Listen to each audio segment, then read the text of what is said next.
Okay, hello everyone. Welcome to our presentation today. Now we are going to present our material that is innovative strategy to teach writing skill. But before we start our presentation, let us to introduce ourselves. Start for me. My name is Komang Panji Febrianta, and I'm here as the moderator and also will be the first speaker. Okay, to present this material, of course, I'm not alone here because they're also my friend. Okay, to my friends, please introduce yourself. My name is Anika Yanti as the second speaker. My name is Iwan Artika Wijaya as the third speaker. My name is Nyoman Esti Prastiwi as the fourth speaker. My name is Nicola Mulyantari Marani as the fifth speaker. My name is Madi Wisnawar Putra as a sixth speaker. And I'm Stefan Jaya as the last speaker. Okay, that's all our introduction. And then now let we start the presentation. Okay, the first method that in this presentation is collaborative writing. So, what is collaborative writing?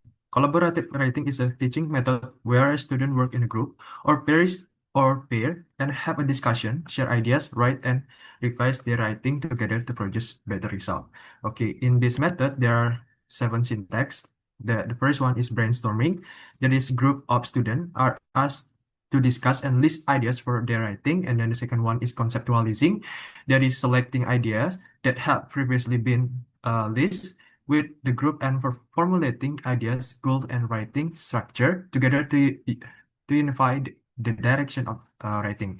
And then the third is outlining. That is determine the structure or outline of the paper, the main section, the order of the content and section by section, details such as introduction, method, result, and discussion. And then the fourth is drafting. That is develop the outline into a full piece of writing by paying attention to detail of content and structure.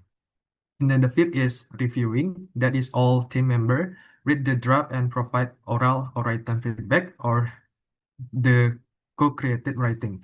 And then the sixth is revising. That is the feedback from the review is processed and used to improve the content of the co-created writing. And then the last one is editing. That is the final state after revising the content of the writing by making improvement to the selection of effective language style or vocabulary. Okay, I think that's all that I can convey. For the next slide will be continued by my friend. Okay, the second method is control to free writing. It is a method of teaching writing that is done in stages, starting from writing activities that are very controlled, then continuing with writing that begins to get a little freedom until finally students can write freely without restrictions from the teacher. The control to free writing method is suitable for teaching writing because it provides a step-by-step approach that helps students build writing skills systematically from controlled practice to free writing, thus increasing their confidence and ability to write independently. Next slide.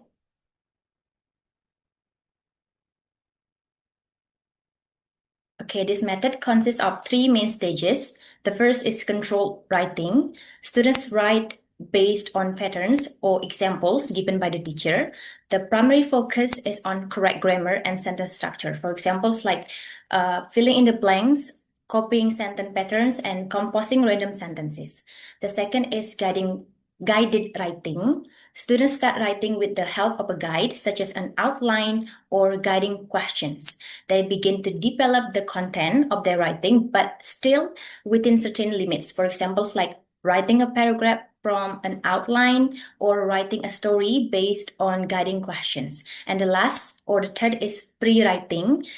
Students write independently without the help of a teacher structure. They can express ideas, opinions, or stories in their style. For examples like writing essays, personal journals, and experience stories. So the controlled to free writing method is an effective stepwise method for teaching writing as it provides structured exercises before students are challenged to write freely. Okay, that is about the teaching method. The second teaching method, the next method will be presented by Artika. Thank you so much. All right, thank you for the time. The third method is process-based writing approach.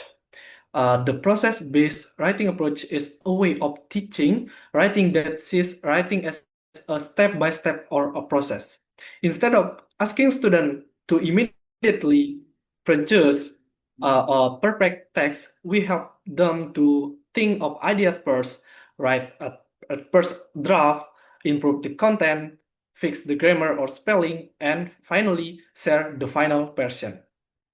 This approach is based on Seo 2002, who said that writing is not just using language, but it is also about thinking and organizing ideas clearly. Next slide, please. Okay, now let's talk about 5 steps in this writing process. Based on Seo and Jeremy Harmer, the first step is free writing.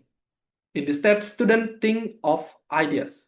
They can make a list, brainstorm, and create a mind map. And then the second step is drafting.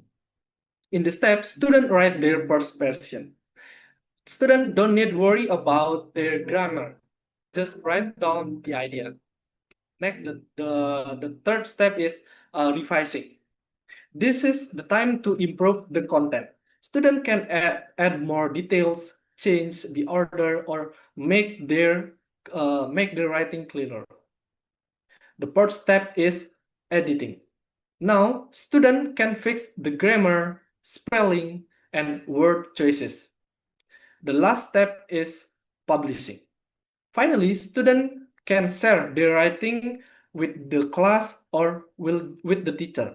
They can read it aloud or post it on the class wall. Well, everyone, the process-based writing approach helps students become better writers, step by step. It can build student confidence, teaches them to think carefully, and help them to improve through feedback and revision. Okay, that's all the material that I can convey. The next material will be presented by ST. Thank you. Okay, thank you for the time, Adhika. Now I'm going to explain about example of engaging activity for learners. Next slide, please. There are two engaging activity. The first one is using picture prompts.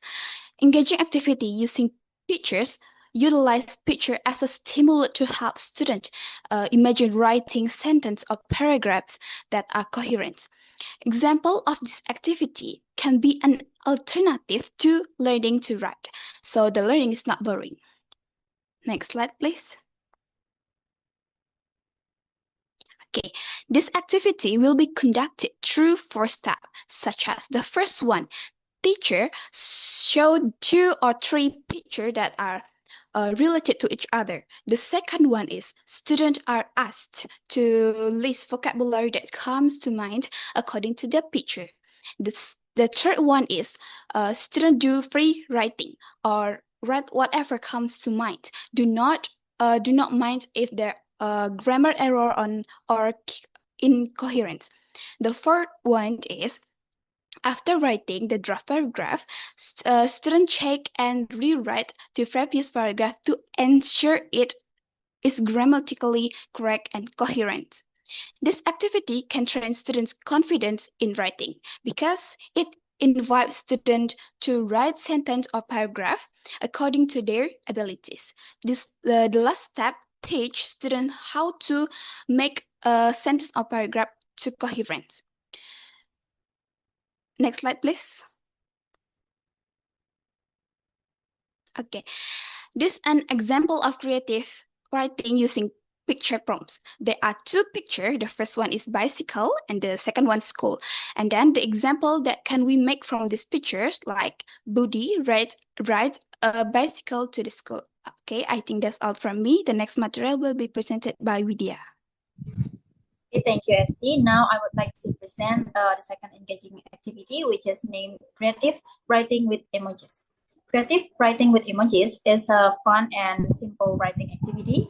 In this activity, students choose a few emojis and use them to write a short story. This task helps students develop their creativity while practicing writing in the simple past tense. Next slide, please. There are main steps in this activity. First, the teacher shows a list of emojis to the students and explains what they should do. Second, each student chooses 3 to 5 emojis that they like. And the third step is students write a short paragraph using the emojis that they choose. The paragraph should use simple past tense because the story tells about something that already happened. And the last steps is some students are invited to read their stories aloud in front of the class. The teacher gives feedback or small rewards for their creativity. And next slide, please. Okay, here is an example of a story using emojis. Yesterday, I bought ice cream. It was very yummy. A dog saw my ice cream and ran to me. The dog ate my ice cream. I was very sad. As we can see, this story is short, easy, and uses the past tense correctly. It's also funny and engaging for students. Okay, I think that's all for me. The next material will be presented by my friends. Thank you. Okay, next slide, please.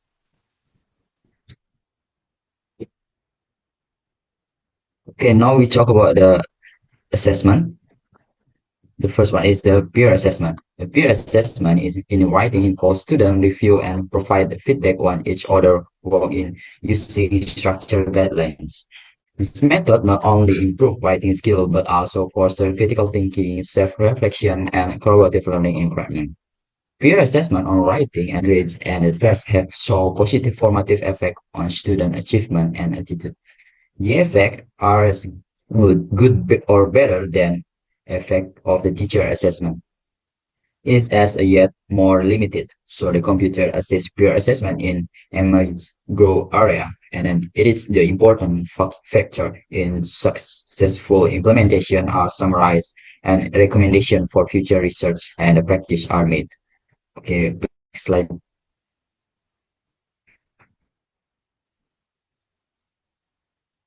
Okay, here are effective technique and best practice for implement peer assessment in writing. The first one is organize the peer review process. The teacher gives instruction to student to exchange and answer with their friends and then assign draft for review at multiple stage. And the second one is guided the feedback. The teacher guided assessment process carried out by student, and then teacher instructs students to write short comment below the paragraph. And the third one is model and monitor the process. Demonstrate how to give effective feedback by modeling with sample papers and comments. And then monitor peer review session over guidance and interference if a feedback is off track or unhelpful. And the last one is revision and reflection. Allow students time to revise their writing based on peer feedback before final submission, and the teacher evaluate the result of the assessment carried out by students to their friends. Okay, I think that's all for my explain. The next will be guided by my friends. Thank you. All right, so the next strategies for assessing students' progress effectively is analytical scoring. So in analytical scoring, is a piece of writing is broken down into different criteria, and each criteria is scored individually using a rubric. Okay, so this strategy is really relevant and can be used from teacher, even a student. Okay, next slide, please. Okay, here's a sample of rubric. So there are 3 criteria that we use. One is ideas, the second one is a coherence and organization, and the last one is grammar. There are 4 levels that we use. The first one is need improvement, level 1, and then fair, number 2, good, number 3, and the last number 4 is excellent. Okay, that's all about the strategies for assessing students' progress effectively. So please, right. Here's a conclusion from our presentation today. So the method of teaching writing skills through pictures and emojis can stimulate students' creativity to write sentences or paragraphs in a fun way. In addition, the application of peer assessment and the use of analytical scoring with rubrics are also suggested to assess the development of students' writing skills in an effective and structured manner. Okay, thank you.